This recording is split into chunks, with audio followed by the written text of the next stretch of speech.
दोस्तों एफआईआईज वैसे तो हमारे इंडियन स्टॉक मार्केट से काफ़ी लंबे समय से इनफैक्ट कई महीनों से भारी भरकम सेलिंग करते हुए दिखाई दे रहे हैं, एग्जिट करते हुए दिखाई दे रहे हैं।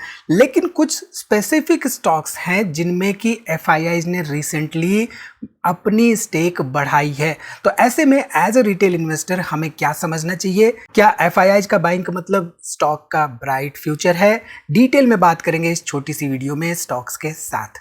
तो वीडियो को यहाँ पे पूरा देखिए और स्टॉक मार्केट इन्वेस्टमेंट के बारे में कुछ नया सीखिए।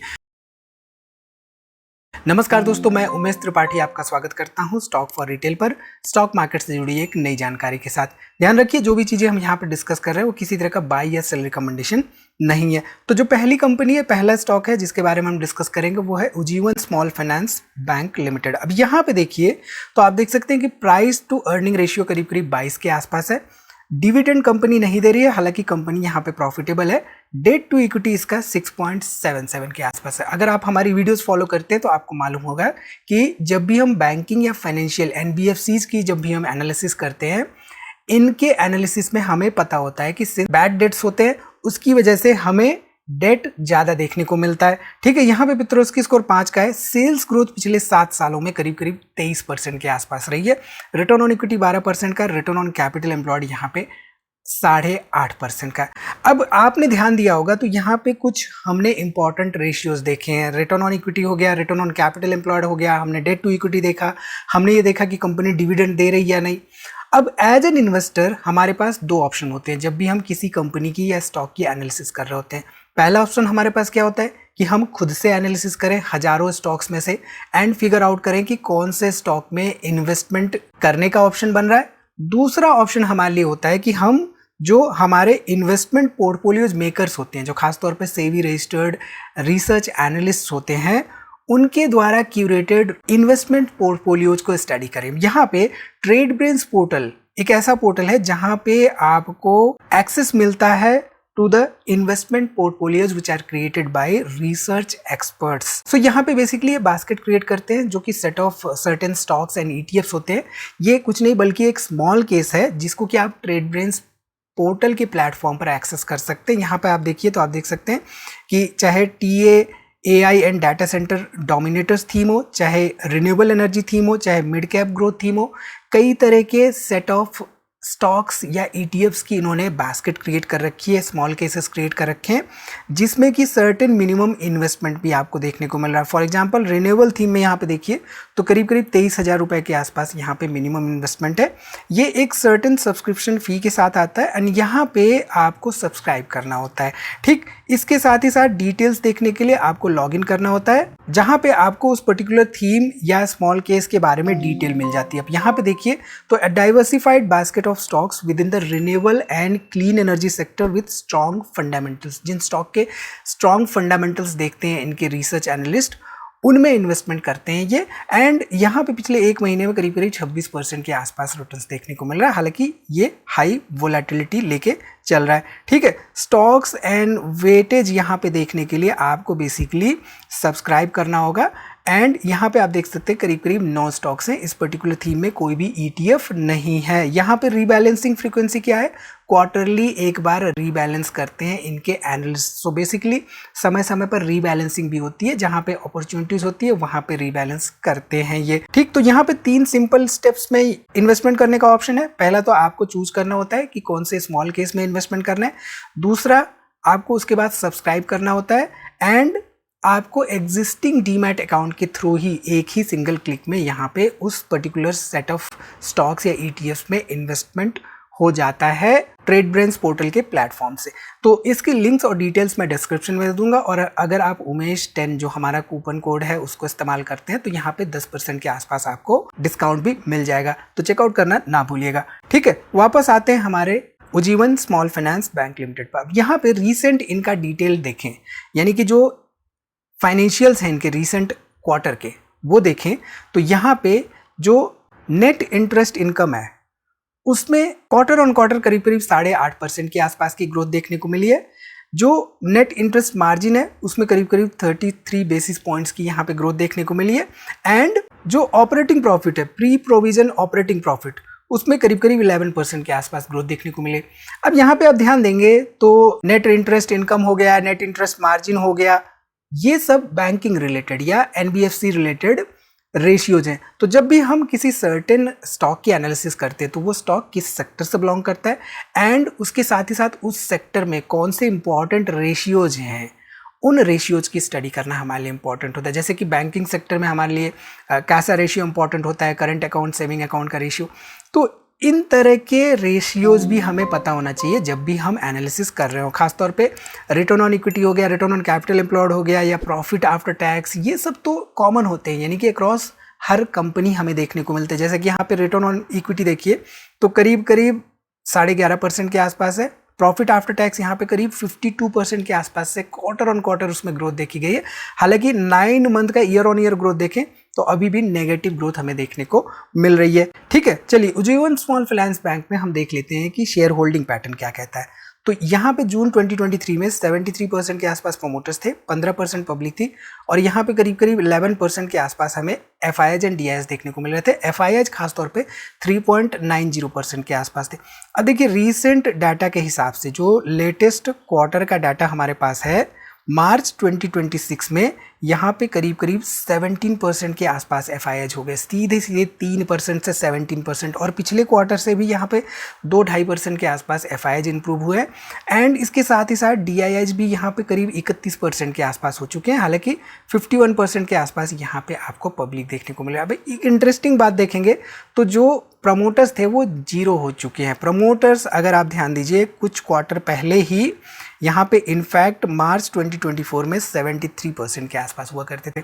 अब कुछ बैंकिंग सेक्टर के स्टॉक्स ऐसे हैं जिनमें की प्रमोटर शेयर होल्डिंग 0 है, कुछ अदर सेक्टर्स के भी स्टॉक्स ऐसे हैं जिनमें की प्रमोटर शेयर होल्डिंग बिल्कुल 0 है। इसका मतलब वो ये नहीं कि वो कंपनियां खत्म हो चुकी या बंद हो चुकी। ऐसे ही आपको कुछ कंपनियां मालूम हो तो कमेंट करके जरूर बताइए। तो यहाँ पे क्लियरली हमें देखने को मिल रहा है कि एफआईआईज ने अपना स्टेक बढ़ाया है मार्च 2026 के क्वार्टर में। ठीक है, चलिए इसके साथ ही साथ यहाँ पे मार्क्सन फार्मा का हम फंडामेंटल्स देख लेते हैं। तो प्राइस टू अर्निंग रेशियो करीब 23 के आसपास चल रहा है, return on equity 16%, return on capital employed 20%, dividend yield 0.42% के आसपास है।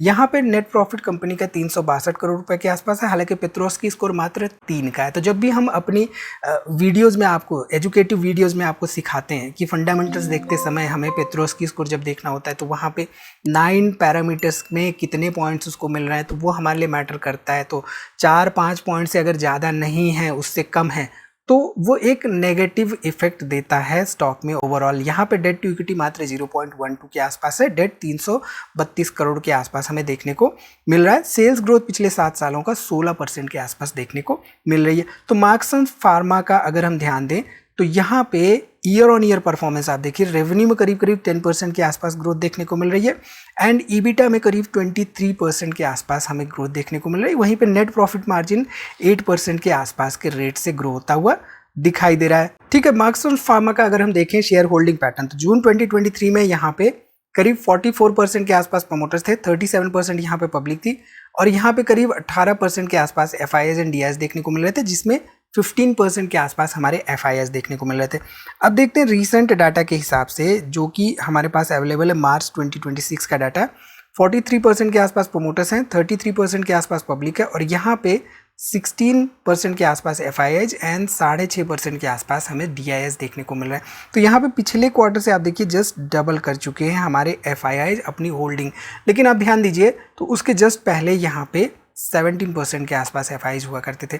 तो जस्ट बिकॉज कि एफआईआईज किसी स्टॉक में एग्रेसिवली बाई कर रहे हैं डज इट मीन कि उसमें हमें भी बाई करना चाहिए। आई थिंक इससे आपको क्लियरली समझ में आना चाहिए कि एकमात्र इन्वेस्टमेंट डिसीजन मेकिंग फैक्टर नहीं होता है कि जस्ट एफआईआईज बाई कर रहे हैं तो वहाँ पे एंट्री रिटेल इन्वेस्टर की बने। ठीक है, तो यहाँ पे आप देखिए तो एफआईआईज समय समय पर निकलते हैं और समय पर यहाँ पे आते हैं स्टॉक में। तो हमें स्टॉक के अदर फंडामेंटल पैरामीटर्स जरूर से जरूर स्टडी करनी चाहिए। ठीक है, चलिए यहाँ पे अगर हम ध्यान दें प्रीमियर एनर्जीज लिमिटेड का, जो कि है तीसरा स्टॉक। यहाँ पे आप देखिए फंडामेंटल्स, तो 35 के आसपास प्राइस टू अर्निंग रेशियो है, return on equity 53%, return on capital employed 42%। यहाँ पे आप देखिए तो डिविडेंड यील्ड 0.10% के आसपास है, साथ ही साथ यहाँ पे डेट टू इक्विटी 0.47 के आसपास है, एंड पेट्रोस की स्कोर 8 का है, 9 के ऊपर होता ही नहीं पेट्रोस की स्कोर।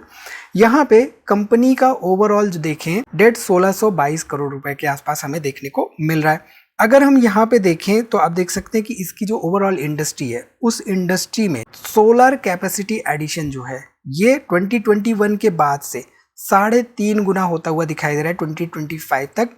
इसके साथ ही साथ यहाँ पे न्यू इंस्टॉलेशंस की बात करें तो न्यू इंस्टॉलेशंस में भी हमें इंक्रीमेंट देखने को मिल रहा है। तो जिस सेक्टर से बिलोंग करती है उस सेक्टर में ना सिर्फ ग्रोथ हो रही है बल्कि फ्यूचर ग्रोथ पर्सपेक्टिव यानी कि फ्यूचर ग्रोथ स्टोरी भी हमें देखने को मिल रही है। ठीक है, इसके साथ ही साथ प्रीमियर एनर्जीज के रीसेंट क्वार्टर हाइलाइट्स अगर हम देखें तो रेवेन्यू यहाँ पे करीब 19,000 करोड़ मिलियन रुपीस के आसपास है in fact, and profit after tax यहाँ पे करीब 4,000 मिलियन रुपीस के आसपास हमें देखने को मिल रहा है। प्रोडक्शंस की बात करें तो 956 मेगावाट के आसपास के मॉड्यूल्स एंड सेल्स ये करीब 593 मेगावाट के आसपास प्रोड्यूस कर रहे हैं। एनुअल कैपेसिटी यहाँ पे देखिए तो करीब 3.2 गीगावाट के आसपास सेल्स, एंड मॉड्यूल्स की बात करें तो 5.1 गीगावाट के आसपास मॉड्यूल्स की एनुअल कैपेसिटी इस पर्टिकुलर कंपनी के पास। तो ये जो कंपनी है राइट, प्रीमियर एनर्जीज लिमिटेड, ये बिलोंग करती है सोलर इंडस्ट्री से।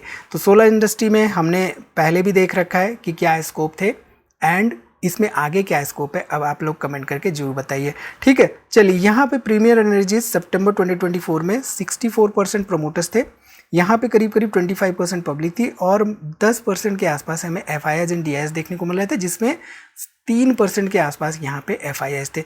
तो लेटेस्ट डाटा यहाँ पे आ चुका है प्रीमियर एनर्जीज का। लेटेस्ट डाटा के हिसाब से 5.5-6% के आसपास FIIs हो चुके हैं, 14% के आसपास यहाँ पे DIIs हो चुके हैं और पब्लिक इन्वेस्टमेंट मात्र 16% की रह गई है। 64% के आसपास यहाँ पे प्रमोटर्स देखने को मिल रहे हैं। ठीक है, चलिए यहाँ पे बात करते हैं विशाल मेगा मार्ट लिमिटेड के बारे में। विशाल मेगा मार्ट लिमिटेड कभी आप गए हैं, कमेंट करके जरूर बताइए, एंड आपके शहर में है या नहीं ये भी कमेंट करिए। यहाँ पे प्राइस टू अर्निंग रेशियो बहुत ज़्यादा है, 75 के आसपास price to earning ratio. Industry price to earning ratio भी 47 के आसपास है। Return on equity 10%, return on capital employed यहाँ पे 13%, डिविडेंड नहीं दे रही है, हालांकि कंपनी यहाँ पे प्रॉफिटेबल है।